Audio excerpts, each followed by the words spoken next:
Okay. All right. So welcome to this week's edition of the Business Owners Mastermind Call. My name is John Pyron, the business doctor. I am your host, and my co-host here, Alan Reeves with Mouse Calls Online. Say hello, Mr. Alan Reeves. Good day, everyone. How are you? So let's see here. Make you co-host here. Boom. Mute that. Okay. So, dude, it's the last day of the month. It's the last day of the quarter, last day of the first half of the year. And you and I have been working together for a little over 5 years. And what do we normally do at the end of every quarter? Party at your house. Yeah. Besides that, what do we do? Well, basically, I mean, you have a recap and figure out, where we went wrong and what we did right, and fix all of the above. It's in the IT world, it's called a quarterly business review, and it doesn't have to. It can apply to any business, any sort of growth or strategic relationship. If you're not measuring something, you can't change it. So it's all about metrics. It's all about KPIs, and where are we deficient and where are we strong, and how do we improve what we need to. Mm-hmm. That is exactly correct. And since you are a client of mine, you got this document. Let me share my screen here real quick. Boom. Way everybody can, and I'll give this document to anybody who wants it, by the way. Pretty much quarterly business review. So this is something that I do with my own business, with all of my one-on-one clients. Is we go through this document, and it helps us set clear objectives and parameters for this next quarter. And so it's the areas that you need assistance. What are the items that you need help with in the next 60 minutes? Typically, I set these calls for an hour. What are the biggest crises on their hands? Then we do an executive update. What is the year-to-date revenues versus the previous quarter? What are the operating expense percentages from the previous quarter? What is the EBITDA? And for those of you that are not familiar with EBITDA, it's earnings before interest, taxes, depreciation, and amortization. It is the single most important metrics that people use for the value of a company or a business. It's not the only metrics, but it is one of the most important when somebody is looking at investing in your business or buying your business, or you're interested in knowing what, if I chose to sell today, what would it be worth? So I encourage my clients to look at this pretty much every time we talk, and every quarter for sure, so we can make sure that we're on track for our goals and objectives for this year. Then we go over the key issues. Then we go over the business plan update. All business plans that I do are a one-page plan, vision, mission, objective, strategies, and action plans. And we go over the objectives. Where are we at for the current year? Are we on track to hit the goal by the end of the year? Are we way behind? Or in some cases, a couple of my clients right now, they're going to knock out this year's objectives in September. They're on track to do it again. And so we're not going to change those objectives at this point. But the only time I would ever change an annual objective is in at this mid-year. If we're there's just absolutely no way we're going to hit that objective. There's two schools of thoughts. Don't ever change the objective, or modify the objective based on the conditions. Like last year was a great example. Nobody anticipated COVID when January came around, when we were planning out the annual objectives. And you can have all the optimism you want in the world, but a lot of companies had to change their objectives for the year. Then the strategies. What worked? What worked in the previous quarter? What do we need to do in this next quarter? What worked, what didn't work, what needs to be modified, what needs to be, shit canned and gotten rid of. What are those objectives? Then we look at sales and marketing. We always look at sales and marketing. What are we going to do over this next quarter? What happened? What were the major wins and losses in the previous quarter? What were the notable items in the second quarter, and what's the third quarter pipeline look like? And then other things that we discuss. What were the results of the second quarter goals? Always make sure that we have 3 to 4 top goals that we're focused on a quarterly basis. And so, what were the results of those goals? What are the third quarter goals? What does that person need help in? Okay. We look at their leadership plan. How are they doing as a leader? How are they doing in their life plan? How are they doing in their legacy plan?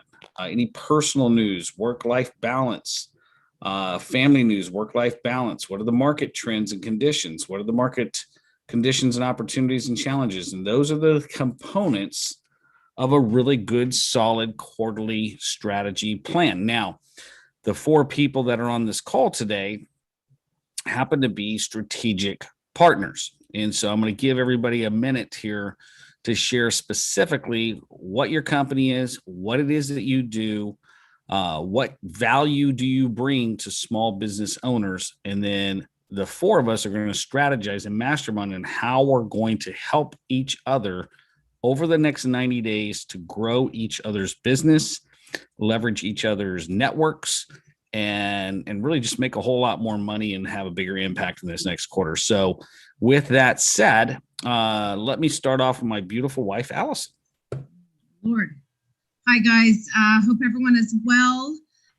So I'm in the process of beginning a virtual assistant business. As you know, for the example, Elton was saying earlier that he has a client that is now moving from a offsite location to their home office. And so a lot of people are now doing that since COVID has happened. And so I see the opportunity of going out there and helping these business owners with jobs that do not sit high on their priority because it's nothing that they enjoy doing. And so I just see that there's a fit out there. This is kind of the right time to do it. I have been in the customer service, outside sales, inside sales positions for over 15 years. And so customer service, I've had over 30 years experience. And so for me, it is about going out there and supporting that small business owner who, can delegate some of those list items that they don't enjoy doing. And so with my experience and with trying to get a team together, I think it's going to be a huge opportunity out there. And so it's going to be partnering with people like you to get this thing up and running, because, I think you all can think of a list of items that you just don't enjoy doing. And so to be able to pass that task off onto somebody remotely, I think there is a huge benefit out there. Awesome. Mr. Alan Reeves. So my first company, the one I started in 1998 when I was about 5 years old, is Mouse Calls Technology Solutions. It is an outsourced IT service provider, as well as cybersecurity solutions, that has 2 books of business. We do consumer and commercial / nonprofit. We have clients in 26 states. We have a churn rate that is vastly lower than any competitor that I know. Our clients are very, very excited and about being with us. They evangelize us, and that's a cultural thing that's been endemic to us for a long time. And it's been a long road and a lot of work to get there. I've got a great team across the board that buy into the vision. The second company I have creates value-added services for IT service companies. And that's obviously a much more niche vehicle, but it keeps me very, very busy every day. And that's why I say every problem I have is a good one, and every day I wake up is a great one. So it's all in the game. Absolutely love it. Elton. Well, I've been doing IT since about 92 or 93. Ever since I got into IT, I loved it. Now, I'm starting up my own company and trying to help out any business small business from 10 to 300 employees or so, if not more. Working with you, John, trying to get this started and going, and just anywhere from designing, deploying, or maintaining a network. Can do it all. Awesome stuff, man. And for those of you that don't know me or listening to the recording, John Pyron, the business doctor. I've been building companies for 30 years, 7 companies of my own that I built. And currently I consult and direct over 12 companies simultaneously. So every single week I'm dealing with anywhere from 12 to 15, maybe 20 new business problems every single week, times 52 weeks, times all the years since 2014 I've been doing this. So the amount of experience that I bring to the table for any business owner anywhere in the country is, I don't know what to say, man. You should talk to me if you're a business owner. That's all I'm going to say. It will be well worth your time. So with that said, let's talk about the 4 of us, because the way I look at it is this. Alan Reeves has a company called Mouse Calls. Mouse Calls focuses on the solo entrepreneur all the way up to the 10, 15, about 10 user range, and for well over almost 500 customers after almost 25 years in business. They know, and they absolutely are geniuses at the solo entrepreneur, small business, micro business owner. So companies that are in between startup and typically about $1.5–2 million a year in revenue. Elton has a company where he focuses on the 25 to 500 user space. So we're talking more enterprise companies that are 10, 15, $20 million and above, and has been doing that since before the internet.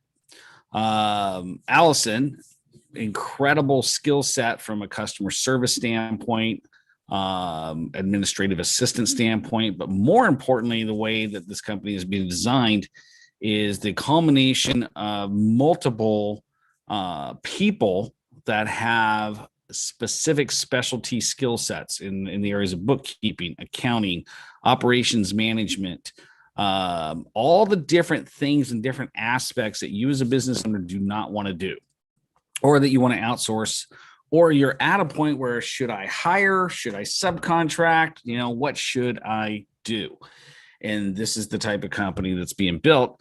Perfect timing, because there is a lot of professional men and women that do not want to come back to the office, do not want to go back to work. They want to stay at home and work from home and leverage their skill sets. So we decided to launch and build a company that's going to, fulfill that need.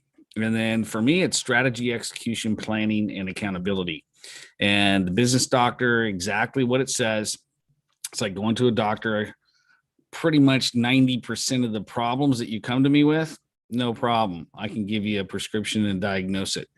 The other 10 to 15%, I've got lots of specialists in my network and on my team that can help you solve pretty much any business problem. So if you're in a startup mode all the way up to $1 million, that is my favorite sweet spot to work in. Absolutely love that that journey, because and very specifically, this is your first business. You're not a serial entrepreneur. That's kind of the parameters, because every step that you go down that road, you've never been down.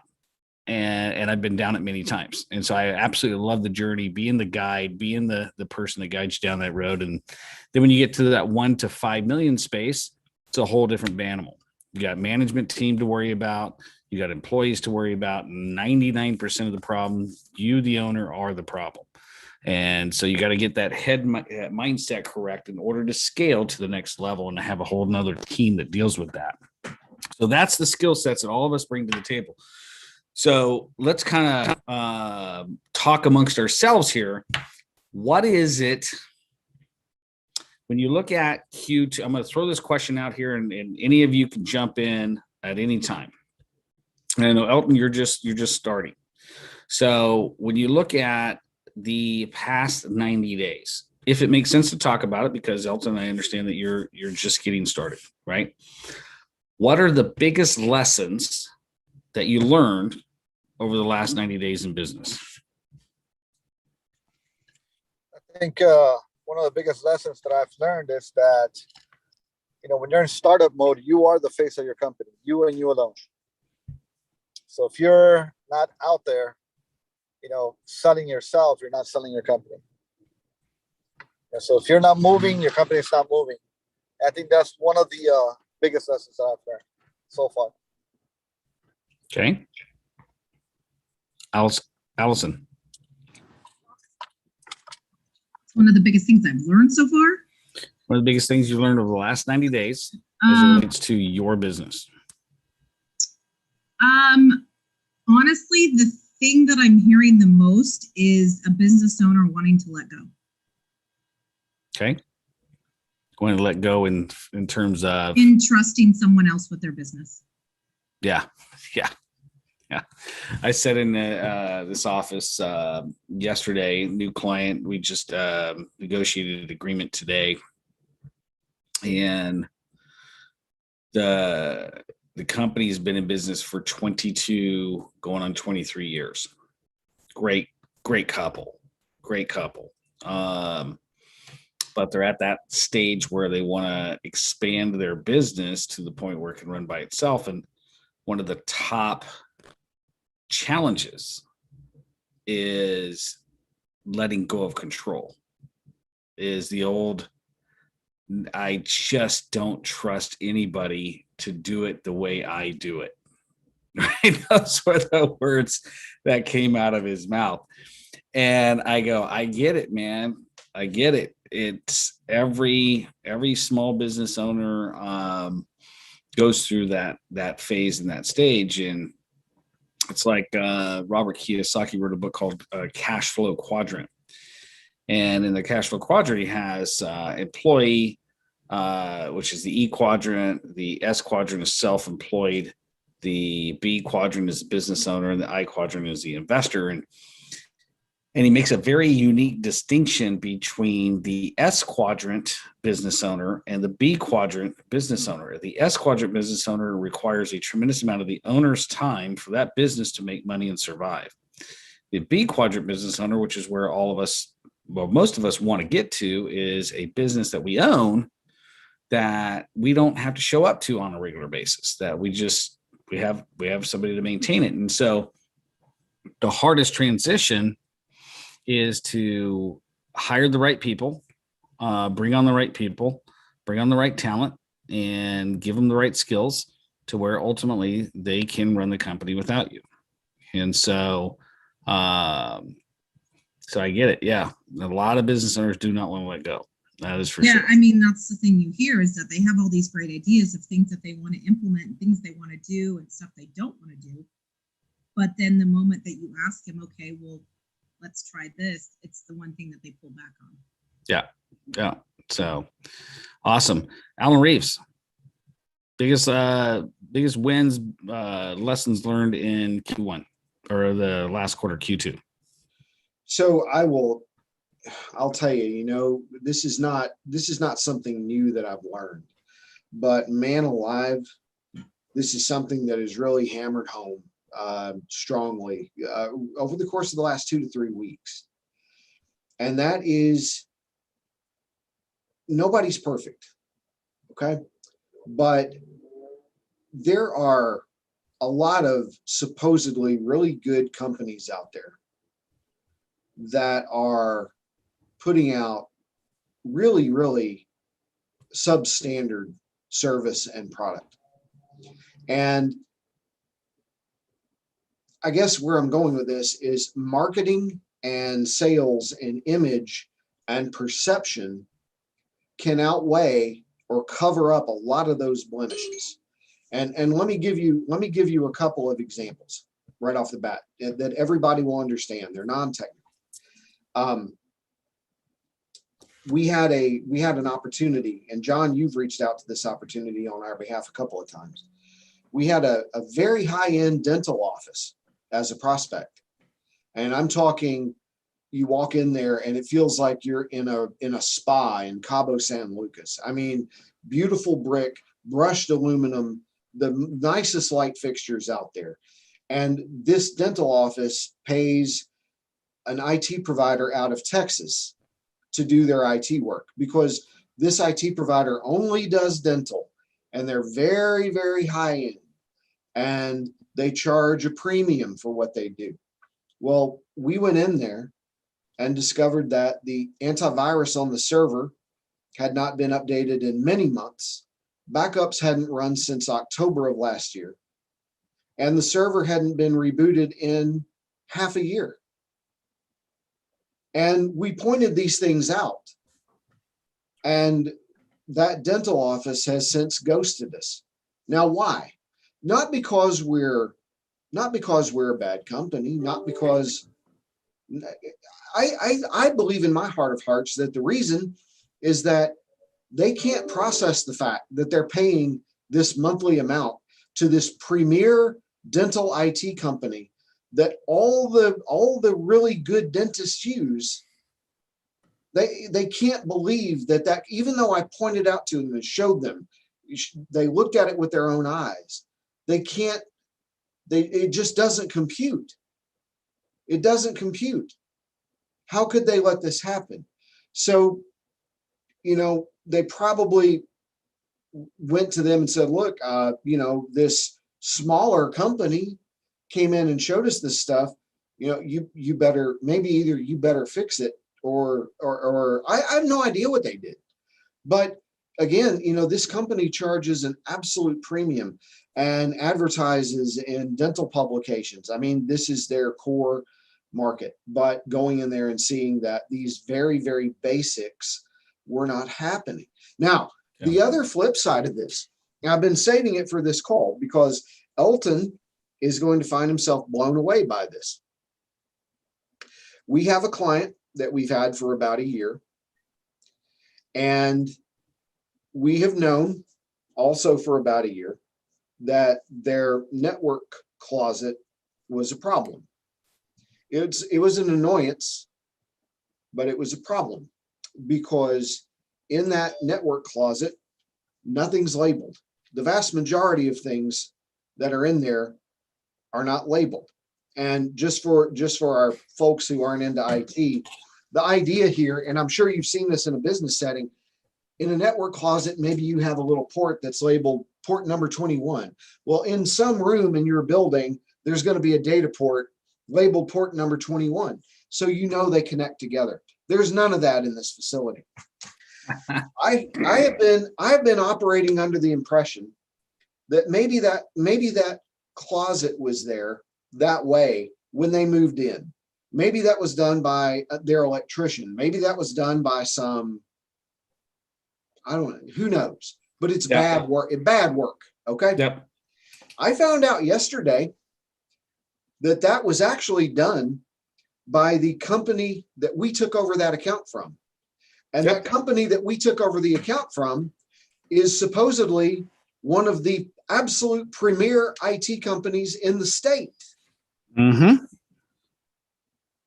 I was blown away by this. Yep. Happens all the time, man. And yeah. So, and another thing about this is when they did that work, they were self-sabotaging. For all they knew, they were going to retain this account for however long. That basically is just, they're setting themselves up for failure. But again, so what's the big lesson that you learned from all this? Well, the big lesson is, again, nobody is perfect, but even, if you're going up against, if you're going to bid against a company that maybe has a big name or a big marketing budget, maybe they have commercials on TV, maybe they've even got a couple of people out there whose face everybody knows. Never, ever, ever assume that you're going to lose. Never, ever, ever assume that they're doing a good job. Never, ever, ever assume that they haven't done something just completely awful that you can go in there and find them. Every single business, even if you believe or are under the impression that the service you're getting from any vendor or any provider is great, get a second opinion. Whether you engage with that person or not, whether you engage with that company or not, whether you keep your existing provider, whether you take that information and go shopping, Get a second opinion. Yep. Always, always, always, always. I mean, and it could be IT, it could be, whatever service that you're buying or you're spending money on is evaluated, and even in this situation, it's like, that IT company has been out there for a long time. Mm-hmm. There's been plenty of other people gone through there, and not one person has said, hey, what the hell's up with this? Right. And all of a sudden we bring in another resource. Elton comes in there. He says, hey, what the hell is this stuff? And what's this? What's that? Here's the thing I learned. It's like, when I've owned now 3 or 4 IT companies. I'm not an engineer. So I have to count on the engineer is doing their job. I don't know if they're doing their job. I have no idea. But I do know this. And this applies to not just IT, it applies to a marriage. It applies to the relationship with your kids. It applies to your health, your fitness, your business, everything. Familiarity breeds contempt. Okay. We all, as human beings, want to get into this maintenance mode. It's so much easier just to keep things steady as you go. And the more familiar you are with the environment, the less you notice the subtle change. So have you ever been in a situation where you haven't seen somebody in like a year or 2 years, and all of a sudden you sync back up and they go, oh my God, dude, you look so much different. Now that could be good, could be bad. I mean, it can go many different ways, but it's the same thing here is, I've always said this, it's like, there's a tremendous amount of money for every IT company on the planet if they just market, hey, let me give you a second opinion. I already know it's like in Elton's space. He's dealing with companies that are 25 to 300, 500 users. I know for a fact, every single company you're going to go after is using somebody right now. I would be shocked if they weren't. Okay. And so the big selling point there is, hey, you know what? I already know you got somebody. You probably had a relationship with that person for 3, 4, 5 years. But when's the last time you had somebody come in, somebody like me, it's been around since before the internet, that has done a tremendous amount of, I can run circles around most engineers, and I'm not bragging. I'm just saying that that's how much of experience that I've had over the years. When's the last time you had somebody like me come in and give you a second opinion about how everything is set up, because you're not an engineer? Well, it's been a long time. Oh, okay. Let me ask you a question, Mr. Business Owner. Do you have a CPA or an accountant? Yeah. Do you have a bookkeeper? Yeah. Well, why do you have both? Well, because there's a checks and balance in place. Bookkeeper does the day-to-day operation stuff, does the monthly accounting and reconciliations. But if you don't have an accountant come in and audit that, then when it comes time to do your taxes, or comes time where there's an audit and they made a mistake, you're screwed. And that's why you do a second opinion. You do a checks and balances. It's the same thing with IT. It's the same thing with, it's like the biggest lesson I learned in Q2 and Q1. And I finally had a conversation with my old mentor, Phil Bristol, the other day, which I'm going to hire his butt probably tomorrow again, is I just go, you know what, dude, I've achieved all the goals that I really set out to achieve. My business is right where I want it to be. I mean, I've got great clients. I've got this coming in. I've got this coming in. But dude, in order for me to be fulfilled, content, happy, it's not even about the money anymore. It's like, I got to push to a higher level. It's like Michael Jordan. It's like, why did he why did he work with a coach, a trainer? I mean, they weren't going to teach him anything about how to shoot the basketball better. Really? No, they just pushed his ass a little bit further than he was willing to go on his own. And so I've known Phil since 2006. He was the biggest reason I took a company from $0 to $1 million in 3 years. He was the guy pushing my butt the entire time. I hated working with the dude, to be quite honest, because he'd just tell me shit that I didn't want to hear, you know? And so I finally told him, I said, I need to hire you again for you to specifically do that. You know, I need to take this to another level. And that's really kind of what I want to talk about is, okay, we're going into Q3. It starts tomorrow, right? We go to the end of September 30th. What is the biggest change? You know, and if you feel comfortable sharing it on this call, then fine. But what is the biggest thing that you would like to focus on in the next 90 days?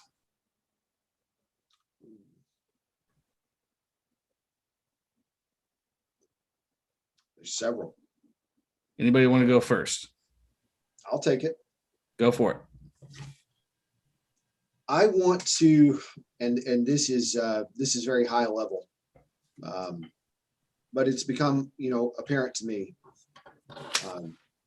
I want to be able to turn the volume down. I want to, on September 30th, I want my distractions, my daily distractions and people knocking on my virtual door through chat or email or phone, what have you. I would like to decrease that by about 50%. Because there's a lot of it that's unnecessary, but also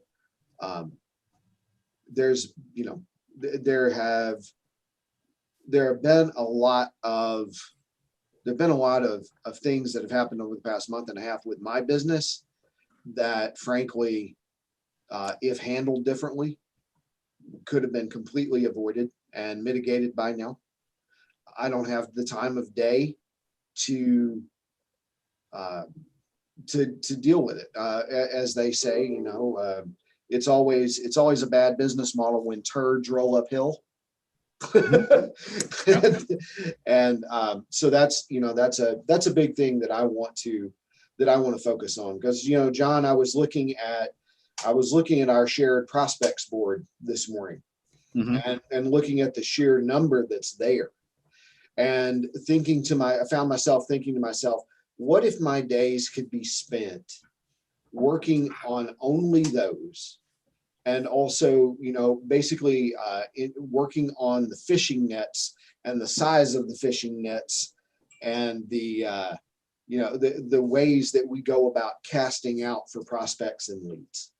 What if I could solely focus on those? I will tell all of you that within 20 minutes this morning, before 9 o'clock Central, I had 3 different project or lead opportunities fall in my lap, just out of nowhere. And unfortunately, because of prior commitments and service-related issues and trying to steer staffers, I was not able to immediately execute on any of them. That should have been my first order of business, picking up the phone. Instead, there was about a 2 or 3 hour delay there. That's not good. No. It's not good. I did talk to them same day, but you want to just be able to turn on a dime. That's the agile business. And I want to be a more agile organization where I can focus my energies on what I'm really good at, and know that what I've brought out there and what I'm bringing to clients is just getting done and will be done properly. And, again, I got to hold people to account. You can't take your eyes off the steering wheel at all times, but you've got to know that your folks are doing exactly what they need you, or what you need them to do, and taking the job to conclusion. Yep. And so what I would do with that goal and that objective is say, hey, this is what I'm going to get accomplished by the end of September 30th. Okay. But more importantly, okay, here's why I want to get this accomplished, and here's the benefits, and here's the results. If I achieve this goal, here's the benefit of me achieving that goal. And getting really clear about the why of it. Because when you get clear of the why of it, then the activity that you have to actually take to get there becomes the easy part. Yeah. because it is a lot of work. In fact, the bigger the goal that you set, the more work that's going to have to encompass. So, Allie, you have any feedback for Alan? No, I think that's where, you can start, I guess when those calls come in or when those emails come in, it's trying to prioritizing, just going, okay, this is the avenue that I want to do. And maybe Cheryl can take on some of those other tasks that are, preventing you from replying to those emails or contacting them directly immediately like you want. But I guess it's just retraining yourself on what your priorities are, what you think your priorities should be, and implementing those things yourself for you, being more disciplined and saying, nope, this is where I want to go. This is how I want to do things. And then, reprioritizing things after that. Mm-hmm. Discipline is definitely a factor. I mean, there's no question about that. And I'm not calling myself out for being self-disciplined, but I could certainly be better. And it just like you were talking about, John, Michael Jordan hired a coach. Tiger Woods has a coach. Mm-hmm. There's always room for improvement and introspection. So that's a very, very valid point. I never want to fall on the sword of excuses. With that said, that also has to be something that's institutional. I was a part of an organization once where my partner did not want to be bothered by the noise, but he took it to an absolute extreme. There 2 weeks would go by and he wouldn't come into the office. He routinely had 10 to 12,000 unread emails in his inbox. That's not even being a business owner. That's somebody that's essentially retired and collecting a check. And that's not who I am. And that's not how you grow a business. Yeah. But with that said, I can always do better, but it has to be a scenario whereby my time and what I am doing is respected and appreciated by the staff, so they know that bringing something to me is a special occasion. And one of the ways that you communicate that without communicating it is successfully launching initiatives and landing new clients where they can see that you're growing the business. Now, we did grow last year. We grew during the pandemic, and that was a good thing. But I'll tell you, our percentage of growth last year was in the 30s. And it was a very humbling experience to be in Orlando in May this year and hearing Kevin O'Leary say that if you're a tech company and you didn't grow 100% during the pandemic, you're underachieving. And he was absolutely right. Mm-hmm. He was absolutely right. So there's always somebody better. You've always got to set your sights higher. And that's a big part of what I'm going to be doing. Yep. A couple of things I want to point out here real quick is, let me get my screen to where I can share it here. Then I'm going to ask you same question, Allie, here in a second. But one really good exercise to do today or over the weekend, but definitely before you go back on Monday, is make sure that these are the right ones I'm looking for. And this kind of goes into one of the things that I experienced in my own end of the quarter annual planning is I'll send you this document. It just gives you the step-by-step instructions, but here's the bottom line, okay? It's called the 4-List Business Systems Audit. It's a great time of the year to do an audit of this stuff. And because I found as I was doing my journaling today and yesterday and going through my kind of into the quarter, into the month planning, I'm like, I am not going to repeat this quarter. I had a very profitable quarter. I had probably one of the best profitable quarters I've had in a long time. I have great clients to work with, but there are certain aspects of my business I'm like, I am not repeating that. Just not going to do it, you know? And I don't need to, you know, and you're in the same boat, Alan. You got employees, you got staff members, and there are things in your business you absolutely just don't need to do anymore. You know, I think as us as small business owners, we go, yeah, but nobody does it better than me. You know, nobody, you know, man, I don't know, you know? And so what I've had to do is I had to get back to, okay, what are the business tasks that I do that I personally am responsible for, that I'm doing? How much time per week do I spend doing that task? Yep. You know, and then put an X in these columns. I don't like to do it and I'm not great at it. Put an X here. Put an X in here. I like to do it and I'm great at it and I should be doing it because of my role in the company. Then the next question is an X in any one of these. Can I delegate it, automate it, or outsource it? And one of the things that I have discovered, the only reason I'm sharing this with you is I went through this exercise over the last 48 hours and I'm going, I'm doing the work that I don't freaking want to do. You know, what do I want to do? You know, and so I sat down and I go, okay, what am I great at? What do I want to do? I like to show up. I want to show up to deals that Alan has put together, meet with the prospect, meet with the client, have that negotiation, meet with them, close the deal, and walk the hell away. That's what I want to do. Okay. I want to show up to the mastermind call like I'm showing up here today. Press record, start talking, press end, and be done. I don't want to promote the event. I don't want to process all the content. There's about 85 pieces of content that come out of this call every single week because of the system that I built in the back end. I don't want to do any of that crap. Okay.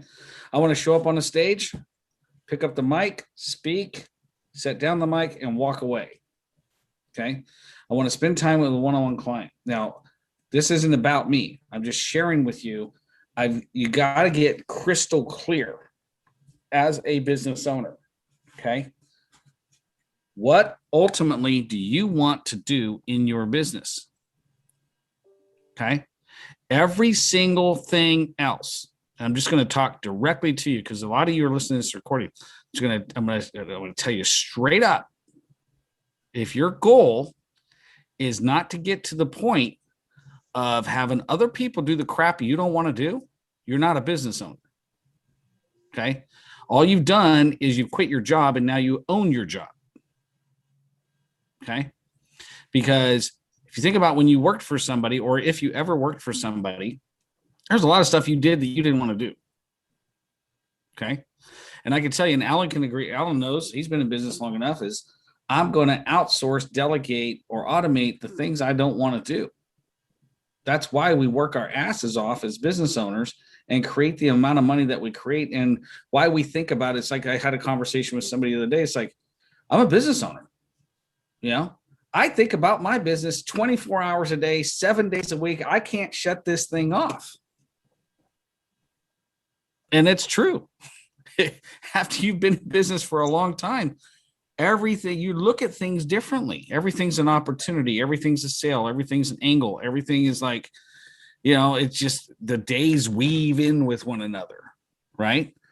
And so this is the year 2021. We've been through COVID. This country went through a massive amount of challenge. And I know this because me and my wife have some friends going through some tremendous challenges right now. Tremendous challenges. To the point of, I don't know how I can't take much more of this. You know? But it's right where they need to be. Because it's in the biggest challenges that we have and the darkest moments of our life that we realize, wait, I'm breathing. I have a roof. I have food to eat. I have my needs. They're all met. I don't have my wants. And it's at that moment that we get spiritually connected with whatever our spiritual connection is. And we realize, you know what is the next step? This challenge that I'm going through is going to help me take on this mountain, this Goliath, if you will, in the next phase of my life. But if everything is just, oh, everything's great, everything's great, everything's great, life is good, tiptoe through the tulips, if everything is just freaking like, tipsy, topsy-turvy every single day, we're never going to grow as human beings. So when you look back at Q2 and you go into Q3, what are the biggest lessons you learned? What are the ways? Just pick one. What is the number one thing that you're going to challenge yourself to do this next quarter that's going to force you to grow? And if you're a business owner, and I'm talking specifically to you business owners out there that have never gone down the road of building a company that runs by itself or have had employees, get out of your own way. Okay. Otherwise, why not just shut it down, go back to work for somebody, get benefits, holidays, paid days off, vacation, and not have to worry about all this stress? But if you truly want to be a business owner, then guess what?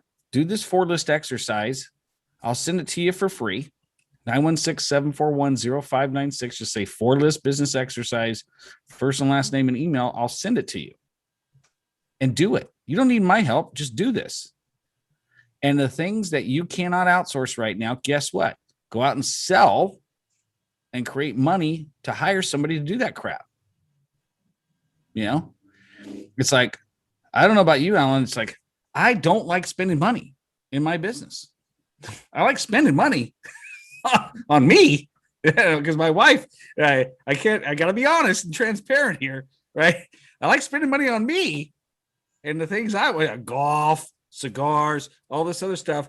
But spending money in my business, man, I'm a cheap dude. I don't want to spend money in there. But I know this, if I don't take advantage of my wife's talents and the business that she's building over the next 90 days, I would be stupid. Okay. Because there's a crap ton of crap in my business I'm doing right now. I don't want to do. I don't have any joy, fulfillment. I wake up in the morning, I see it on my task list. I'm like, I freaking don't want to do that crap. And you know what? I don't have to. And so what that's going to do, and I'm talking to you business owners out there, including myself, what that's going to do is it's going to free me up to do more of the things I actually love to do. Okay. Because I can have her and her team set up situations where they just line me up with appointments. All I got to do is show up and talk and consult and close the deals and things like that. But if I don't make that move and that transition, guess what? I'll be bitching about this at the end of September. Yeah. Yeah. And, just off on that tangent, John, about getting out of your own way.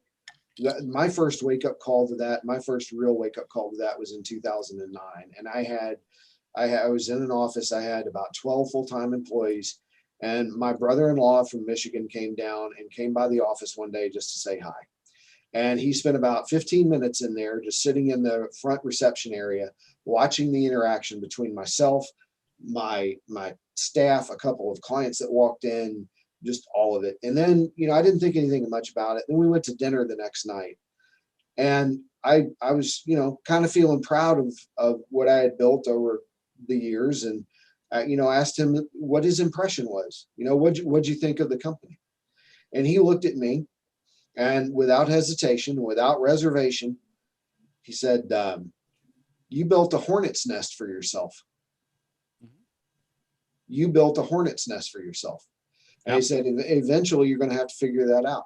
And I was, I guess the British word is gobsmacked. I had no idea that I was really perceived that way by somebody else that was successful in his own field. And, boy, he was so right. It wasn't even funny, because, my days were, I worked for my business. I was a slave to it.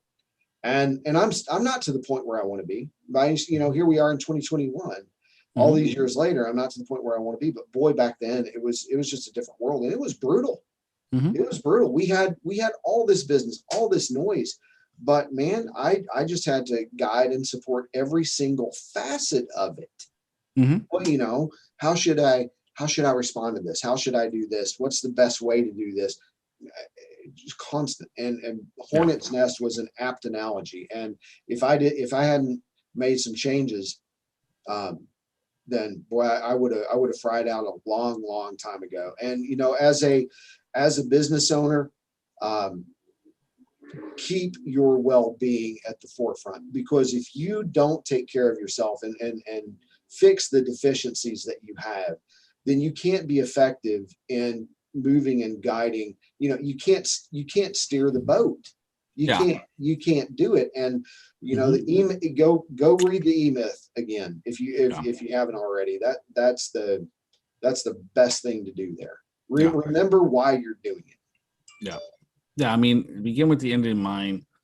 And it's like, the one thing I do want to point out as you were talking and the thought went through my mind is like, you know what, dude, you're gonna celebrate 25 years this year, right? And what that tells me is you haven't had to answer to a boss, ask for a lunch break, ask for a vacation. Can you go and spend time with your daughters in 25 years? Yeah.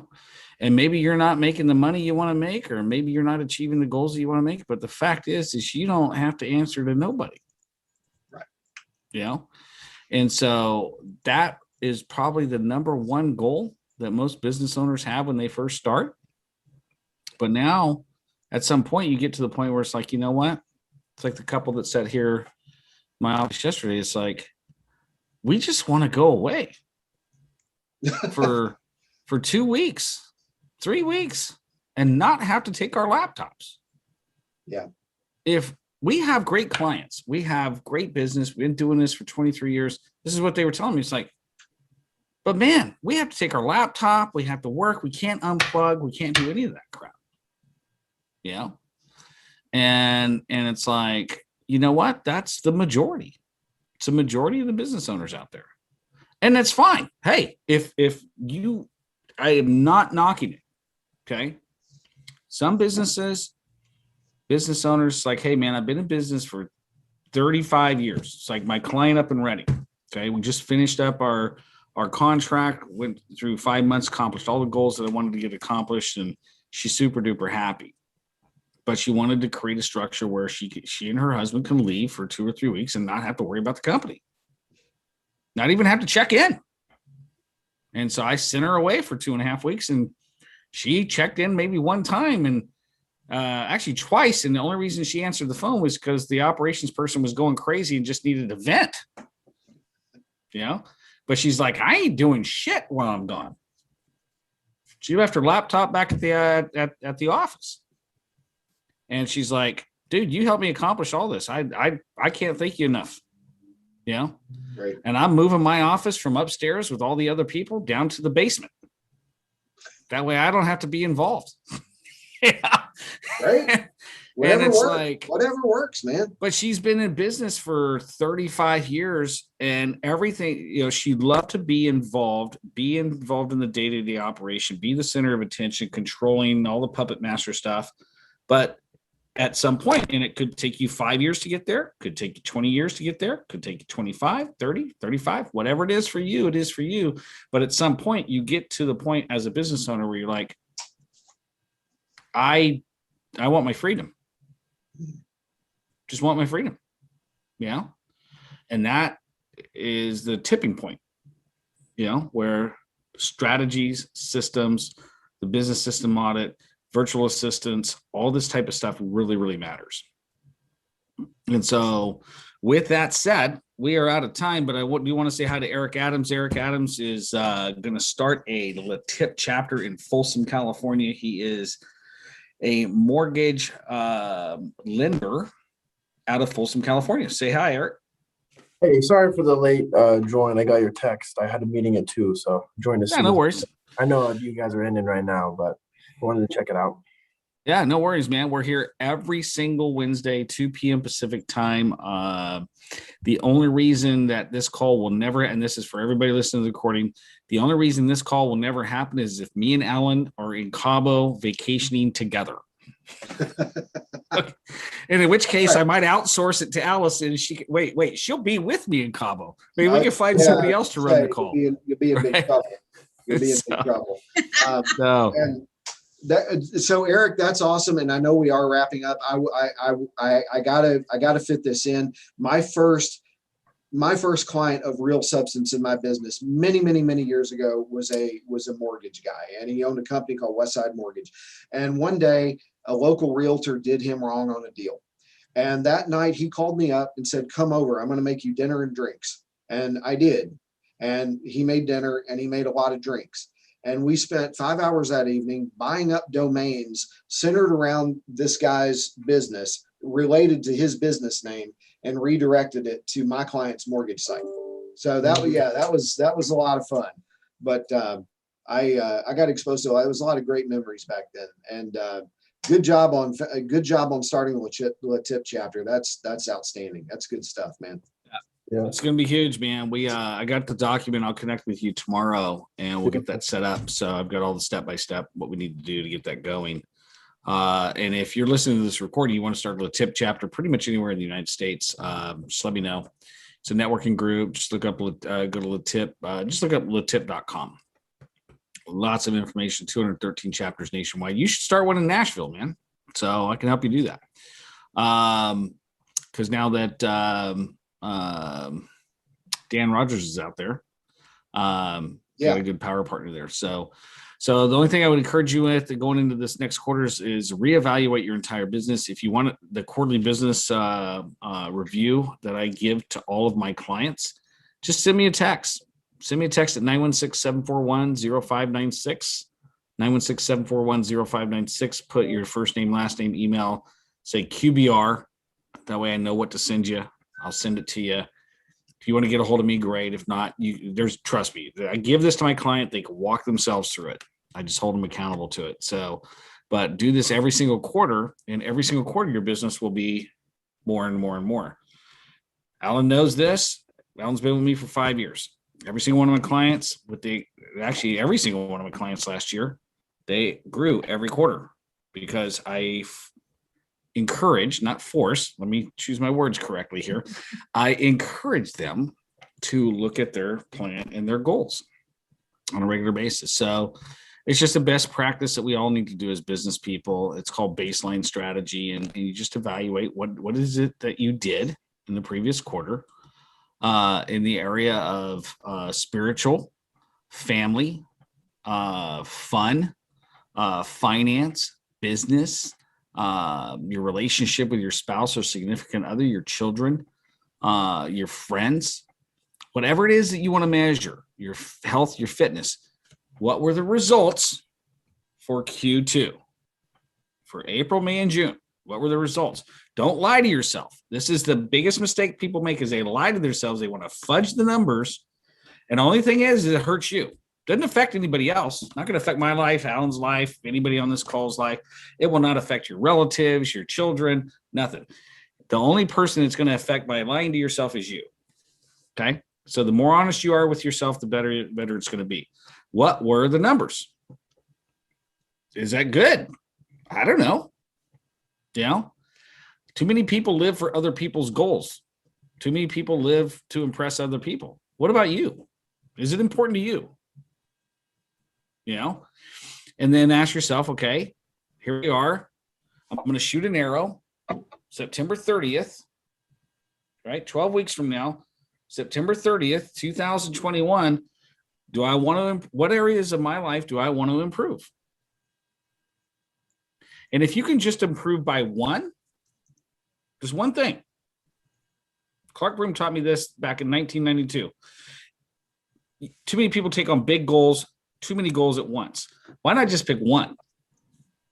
What's the one thing that you can focus on over the next 90 days?